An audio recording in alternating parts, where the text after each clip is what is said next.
আসসালামু আলাইকুম বন্ধুরা, 887টি পদে বাংলাদেশ বেসামরিক বিমান চলাচল কর্তৃপক্ষে দুইটি নতুন নিয়োগ বিজ্ঞপ্তি প্রকাশিত হয়েছে। সো এখানে কিন্তু আপনারা বাংলাদেশের সকল জেলা থেকে নারী এবং পুরুষ উভয় প্রার্থী যারা অষ্টম এসএসসি ও এইচএসসি পাস করেছেন তারা কিন্তু সার্কুলারটিতে আবেদন করতে পারবেন। সো আবেদন শুরু কবে শেষ কবে, কীভাবে আবেদনটি করতে হবে, আবেদন করতে আপনার কত টাকা পরীক্ষার ফি জমা দিতে হবে, আমি এক এক করে সব কিছু ভিডিওতে আলোচনা করব। আশা করি আপনারা ধৈর্য সহকারে সম্পূর্ণ ভিডিওটা দেখবেন। আপনাদের মধ্যে অনেকে একটা কোশ্চেন আমাকে করতে পারেন যে ভাইয়া, বাংলাদেশ বেসামরিক বিমান চলাচল কর্তৃপক্ষের জবটা কি বেসরকারি? অবশ্যই না। বেসামরিক কারা? আমার মতো আপনার মতো যারা মানুষ আছে তারা হচ্ছে বেসামরিক। আর সামরিক কারা? যারা বিভিন্ন ডিফেন্সে জব করে তারা হচ্ছে সামরিক। সো বেসামরিক বিমান চলাচল কর্তৃপক্ষের যে কুর্মিটোলায় যে সদর দপ্তর আছে সেখানেই মূলত এই সার্কুলারটি প্রকাশিত হয়েছে। সো আশা করি আপনারা বুঝতে পারছেন যেটা সরকারি নাকি বেসরকারি। আমি আবার বলে দিচ্ছি, এটা কিন্তু সম্পূর্ণ একটা সরকারি চাকরি। সো চলুন আমরা মূল টপিকে যাই। মূল টপিকে যাওয়ার আগে যাদের এই সার্কুলার দুইটা প্রয়োজন আছে, যেহেতু 887টা পদ, এখানে অনেকগুলো পদ, আমি এই অল্প সময়ের মধ্যে পুরো ভিডিওতে আলোচনা করতে আমার সমস্যা হতেও পারে, বা অল্প সময়ে আমি আলোচনার অনেক কিছু বাদ যেতে পারে। সো যারা এই সার্কুলার দুটো পেতে চান তারা কি করবেন সেটাও আমি ভিডিওতে বলে দেবো। আপনারা একটু ধৈর্য সহকারে দেখবেন, আশা করি পুরো বিষয়টা জানতে পারবেন। আর মূল ভিডিও আলোচনা করার পূর্বে ছোট্ট একটা রিকোয়েস্ট থাকবে, আপনারা যারা এখন আমাদের নতুন যে ফেসবুক পেজ আছে সেটা হচ্ছে বিডি গভট জব, এই পেজটা যারা এখনও ফলো দিয়ে রাখেন নাই, দেখতে পাচ্ছেন এখানে আমরা নতুন করে আবারও সার্কুলারগুলো এখানে দিচ্ছি। যারা এখনও এই পেজটা ফলো দিয়ে রাখেন নাই অবশ্যই এই পেজটা ফলো দিয়ে রাখবেন। যদি আপনি নিত্য নতুন সরকারি চাকরির আপডেট সবার আগে পেতে চান তাহলে অবশ্যই এটা আপনাকে ফলো দিয়ে রাখতে হবে, ঠিক আছে? সো চলুন কথা না বেরিয়ে আমরা মূল টপিকে যাই। আমরা কিন্তু কম্পিউটার স্ক্রিনে এসেছি। আপনারা দেখতে পাচ্ছেন বাংলাদেশ বেসামরিক বিমান চলাচল কর্তৃপক্ষ সদর দপ্তর কুর্মিটোলা ঢাকায় এই নিয়োগ বিজ্ঞপ্তি প্রকাশিত হয়েছে। সো এখানে নিয়োগ বিজ্ঞপ্তি 1 এবং এখানে দেওয়া আছে নিয়োগ বিজ্ঞপ্তি 2। সো দুইটা সার্কুলার মিলে টোটাল 887 জন লোক নিয়োগ করা হবে। সো আমি সংক্ষিপ্ত করে আপনাদেরকে দেখিয়ে দিচ্ছি। সো আজকে আমি প্রথম যে পদটা নিয়ে আলোচনা করব, সহকারী বাবুর্চি নেওয়া হবে একজন, জেএসসি পাস হলে আবেদন করা যাবে, 2 বছর অভিজ্ঞতার প্রয়োজন হবে। এরপর মেট নেওয়া হবে একজন, জেএসসি পাস হলে আবেদন করা যাবে, কোনো অভিজ্ঞতার প্রয়োজন নাই। বাহক নেওয়া হবে একজন, জেএসসি পাস হলে আবেদন করা যাবে। মোটর পরিবহন ক্লিনার নেওয়া হবে 2 জন। এখানে ফার্ম মেশিনারিজ টুলস অপারেশন বা জেনারেল মেকানিক্স ট্রেডে এসএসসি পাস হতে হবে। এরপর হেল্পার নেওয়া হবে ইএম এর জন্য 11 জন, এখানেও ঠিক সেম যোগ্যতা প্রয়োজন হবে। প্লাম্বার নেওয়া হবে 2 জন, প্লাম্বার নেওয়া হবে 3 জন, এখানে এসএসসি ভোকেশনাল পাস হতে হবে। এর পরের পদ হচ্ছে নিরাপত্তা প্রহরী নেওয়া হবে 7 জন, এখানে এসএসসি পাস সহ আপনার উচ্চতা হতে হবে 5 ফুট 6 ইঞ্চি এবং উপজাতির ক্ষেত্রে 5 ফুট 5 ইঞ্চি। এবার রেডিও ক্লিনার নেওয়া হবে 3 জন, এখানে বিজ্ঞান বিভাগ থেকে এসএসসি পাস হতে হবে। বেলদার নেওয়া হবে এখানে 12 জন, ঠিক আছে?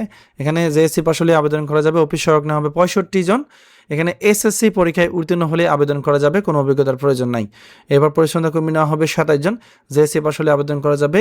ট্রলিম্যান নেওয়া হবে 2 জন, জেএসসি পাস হলে আবেদন করা যাবে। মালি নেওয়া হবে, জেএসসি পাস হলে আবেদন করা যাবে, 2 বছর অভিজ্ঞতার প্রয়োজন হবে।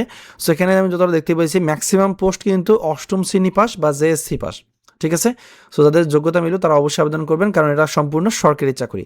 এরপর চেইনম্যান নেওয়া হবে একজন, এখানে এসএসসি পাস হলে আবেদন করা যাবে। এরপর লাউঞ্জ রুম পরিচালক নেওয়া হবে, এখানে 3 জন লোক নিয়োগ করা হবে, এসএসসি পাস হলে আবেদন করা যাবে। সহকারী অপারেটর নেওয়া হবে মেশিনারিজ অটোমোটিভ জেনারেল মেকানিক্স বা মেশিন টুলস অপারেশন ট্রেডে মাধ্যমিক স্কুল সার্ভিস ভোকেশনাল পরীক্ষায় উত্তীর্ণ হতে হবে। এবার ট্রাফিক হ্যান্ড নেওয়া হবে 6 জন, এখানে এসএসসি পরীক্ষায় উত্তীর্ণ হলে আবেদন করা যাবে। মুয়াজ্জিন নেওয়া হবে, দাখিল পাস হতে হবে। এরপর পাম্প চালক বা পাম্প মিস্ত্রি নেওয়া হবে 3 জন, এখানে ফার্ম মেশিনারিজ বা অটোমেটিভ ট্রেডে মাধ্যমিক স্কুল সার্টিফিকেট ভোকেশনাল থেকে পাস করতে হবে।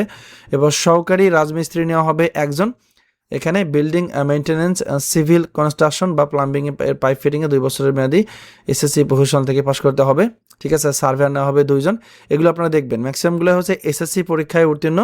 সো এরপর ডেসপাস রাইডার নেওয়া হবে একজন, এরপর ডেন্টার নেওয়া হবে 2 জন। এরপরের পদ হচ্ছে তার কারিগর নেওয়া হবে 8 জন, এখানে জেনারেল ইলেকট্রনিক্স ওয়ার্কস বা ইলেকট্রিক্যাল মেইনটেনেন্সের ওয়ার্কশপের ট্রেডের ওপর মাধ্যমিক স্কুল সার্টিফিকেট ভোকেশনাল থেকে পাস হতে হবে।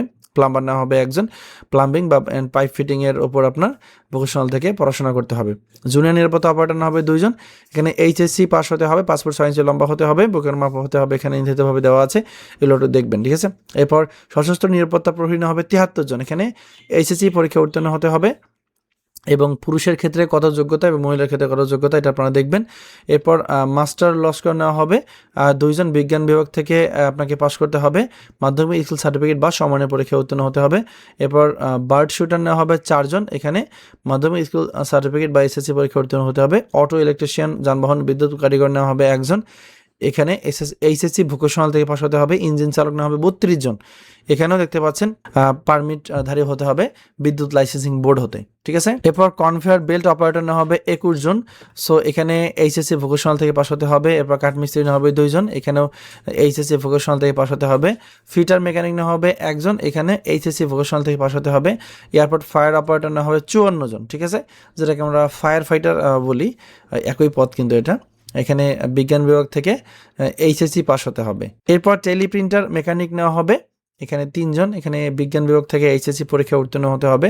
সহকারী রেডিও টেকনিশিয়ান নেওয়া হবে 4 জন, বিজ্ঞান বিভাগ থেকে এইচএসসি বা সমানের পরীক্ষা উত্তীর্ণ হতে হবে। আর সহকারী ড্রাফটসম্যান নেওয়া হবে 2 জন, এখানে মাধ্যমিক সার্টিফিকেট বা এসএসসি পরীক্ষা উত্তীর্ণ হতে হবে। এবং কম্পিউটার ডাটা এন্ট্রি টাইপে প্রতি মিনিটে বাংলায় 20, ইংরেজিতে 20 শব্দের গতি টাইপে ইন্সপেক্ট থাকতে হবে। স্টোরম্যান না হবে 6 জন, এখানে এইচএসসি পরীক্ষা উত্তীর্ণ হতে হবে। এখানে মোটর পরিবহন চালক না হবে বা ড্রাইভার না হবে 45 জন, জেএসসি পাস সহ বৈধ ড্রাইভিং লাইসেন্স থাকতে হবে। এরপর না হবে সার্ভেয়ার 3 জন, এখানে এসএসসি পরীক্ষা উত্তীর্ণ সহ সংশ্লিষ্ট ট্রেডে সার্ভে কোর্সে উত্তীর্ণ হতে হবে। অফিসকারী কম্পিউটার মুদ্রাক্ষীণ হবে 38 জন, এখানে আপনাকে অবশ্যই এইচএসসি পরীক্ষা উত্তীর্ণ হতে হবে এবং কম্পিউটার জানা আবশ্যক। পুরোহিত না হবে 1 জন, এখানে এইচএসসি পরীক্ষা উত্তীর্ণ হতে হবে এবং সর্বজনীন পূজা পরিচালনার অভিজ্ঞতা থাকতে হবে, ঠিক আছে। এরপর মোটর পরিবহন ফিটার ড্রাইভার না হবে 5 জন, অটোমোটিভ ট্রেডে মাধ্যমিক সার্টিফিকেট বা ভোকেশনাল থেকে পাস করতে হবে। এরপর মোটর মেকানিক না হবে 2 জন, এখানে ইলেকট্রিক্যাল ওয়ার্কস অ্যান্ড মেইনটেনেন্স বা machine tools operation and maintenance ট্রেডে উচ্চ মাধ্যমিক সার্টিফিকেট বা ভোকেশনাল থেকে পাস করতে হবে। এরপর বহিরঙ্গন সহকারী 2 জন, এখানে এইচএসসি পাস হতে হবে সংশ্লিষ্ট ট্রেডে। এরপর বোর্ডিং ব্রিজ অপারেটর 63 জন, এখানে শিক্ষকের যোগ্যতা দেওয়া আছে এইচএসসি পাস ভোকেশনাল থেকে, এটা আপনারা দেখে নেবেন। টেলিফোন অপারেটর 5 জন, এখানে উচ্চ মাধ্যমিক সার্টিফিকেট বা সমানের পরীক্ষা উত্তীর্ণ হতে হবে।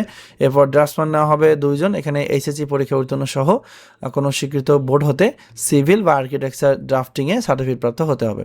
এবার ফোরম্যান সিভিল নেওয়া হবে 1 জন, এখানেও আপনাকে এইচএসসি ভোকেশনাল থেকে পাস করতে হবে। হিসাব সহকারী নেওয়া হবে 21 জন, এখানে কমার্স বা ব্যবসায়িক ডিপার্টমেন্ট থেকে আপনাকে স্নাতক সম্মান বা সম্মান ডিগ্রি অর্জন করতে হবে। নিরাপত্তা অপারেটর মহিলা নেওয়া হবে 1 জন, এখানে এইচএসসি পরীক্ষায় উত্তীর্ণ হতে হবে। নিরাপত্তা অপারেটর পুরুষ নেওয়া হবে 2 জন, এখানে এইচএসসি পরীক্ষায় উত্তীর্ণ হতে হবে। এরপর নিরাপত্তা অপারেটর নেওয়া হবে 7 জন, এখানে এইচএসসি পরীক্ষায় উত্তীর্ণ হতে হবে। অগ্নি নির্বাপক মোটর চালক নেওয়া হবে 11 জন, এইচএসসি পরীক্ষায় উত্তীর্ণ সহ আপনার ভারী যানবাহন চালানোর লাইসেন্স প্রাপ্ত হতে হবে। এরপর এয়ারক্রাফট মার্শালার নেওয়া হবে 4 জন, এখানে বিজ্ঞান বিভাগ থেকে যে কোনো স্বীকৃত বিশ্ববিদ্যালয় হতে স্নাতক সম্মান বা সম্মান ডিগ্রি অর্জন করতে হবে। গ্যাস টেকনিশিয়ান নেওয়া হবে 2 জন, এখানে এইচএসসি ভোকেশনাল থেকে পাস হতে হবে। এরপর উচ্চমান সহকারী নেওয়া হবে 3 জন, এখানে স্নাতক সম্মান বা সম্মান ডিগ্রি অর্জন করতে। এরপর গ্রন্থাগারিক নেওয়া হবে 2 জন, এখানে গ্রন্থাগার বিজ্ঞান থেকে স্নাতক সম্মান বা সম্মান ডিগ্রি অর্জন করতে হবে। এরপর নিরাপত্তা অধীক্ষক নেওয়া হবে 6 জন, এখানেও স্নাতক সম্মান বা সম্মান ডিগ্রি অর্জন করতে হবে। নিরাপত্তা অধীক্ষক পুরুষ নেওয়া হবে 2 জন, এখানেও স্নাতক সম্মান বা সম্মান ডিগ্রি অর্জন করতে হবে। নিরাপত্তা অধীক্ষক মহিলা নেওয়া হবে 1 জন, এখানেও সেম যোগ্যতা। এয়ারপোর্ট ফায়ার লিডার নেওয়া হবে 4 জন, বিজ্ঞান বিভাগ থেকে স্নাতক সম্মান বা সম্মান ডিগ্রি অর্জন করতে হবে। তথ্য সহকারী মহিলা নেওয়া হবে 8 জন, এখানেও স্নাতক সম্মান বা সম্মান ডিগ্রি অর্জন করতে হবে। স্যানিটারি ইন্সপেক্টর নেওয়া হবে 1 জন, হর্টিকালচার ইন্সপেক্টর নেওয়া হবে 3 জন, আর সম্পত্তি পরিদর্শক নেওয়া হবে 2 জন। এরপর হিসাব রক্ষক নেওয়া হবে 6 জন, এছাড়াও সহকারী নিরাপত্তা কর্মকর্তা 2 জন, ফায়ার সুপারভাইজার নেওয়া হবে 4 জন, রেডিও টেকনিশিয়ান নেওয়া হবে 4 জন, ঠিক আছে।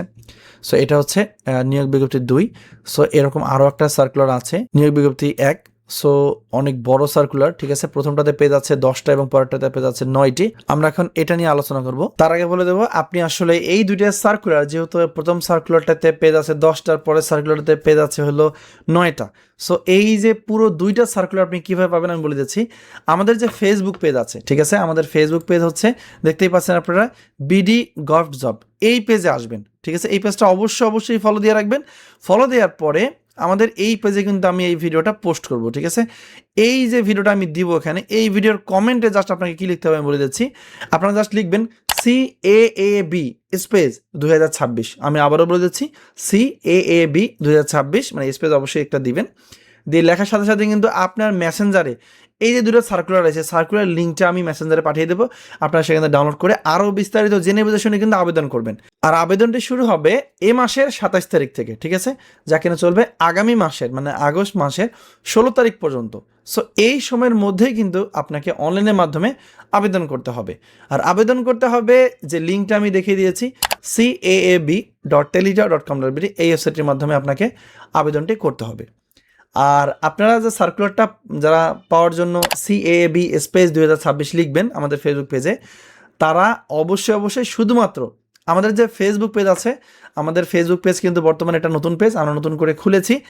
এই পেজে শুধু কমেন্ট করলে হবে। আপনারা যদি আমাদের ইউটিউবের ভিডিওতে কমেন্ট করেন তাহলে কিন্তু আপনারা এই সার্কুলার 2টার PDF ফাইল মেসেঞ্জারে পাবেন না। সো চেষ্টা করবেন আমাদের এই যে পেজটা দেওয়া আছে এই পেজে এসে যে কোনো একটা পোস্টের নিচে CAAB 2026 লিখে কমেন্ট করার, তাহলে আপনি খুব সহজে এই সার্কুলারের PDFটা পেয়ে যাবেন। সো এখন আমরা পরবর্তী যে সার্কুলারটি আছে সেটা নিয়ে আলোচনা করব। ভিডিওটা একটু দীর্ঘ হতে পারে, একটু সময় নিয়ে দেখবেন, আপনার উপকার হবে। সো আমরা যে পরের নিয়োগ বিজ্ঞপ্তি সেটিতে চলে এসেছি। তার আগে বলে দিই, প্রথম যে নিয়োগ বিজ্ঞপ্তি ছিল সেখানে আবেদন করতে হবে এই লিঙ্কের মাধ্যমে caab.elita.com.bd। এই ওয়েবসাইটের মাধ্যমে আবেদন শুরু হবে 27শে জুলাই, যা কিনা চলবে 16ই আগস্ট পর্যন্ত। আর আবেদন করার পর পরীক্ষার ফি বাবদ টাকাটা এখানে কোন পদের জন্য কত টাকা এখানে দেওয়া আছে আপনারা একটু দেখলেই বুঝতে পারবেন। হ্যাঁ, আর টাকাটি অবশ্যই টেলিটক প্রিপেডসের মাধ্যমে জমা করতে হবে। আমরা পরের সার্কুলারে চলে যাই। সো এটা 20 জুলাই প্রকাশিত হয়েছে, নিয়োগ বিজ্ঞপ্তি 1। সো এখানে কিন্তু সিস্টেম অ্যানালিস্ট নেওয়া হবে একজন, মেইনটেনেন্স প্রকৌশলী নেওয়া হবে একজন, প্রোগ্রামার নেওয়া হবে একজন। আপনারা যেহেতু এটা ডাউনলোড করে নেবেন বা এটা আমাদের পেজে কমেন্ট করলে পাবেন। সো আমি জাস্ট পদের বিবরণগুলো বাদে জাস্ট সংক্ষিপ্ত আকারে বলে দিচ্ছি। সহকারী পরিচালক নেওয়া হবে একজন, এরপর নেওয়া হবে সহকারী পরিচালক 5 জন, যাদের বুঝতে সমস্যা হবে তারা ভিডিওটা আরেকবার দেখবেন।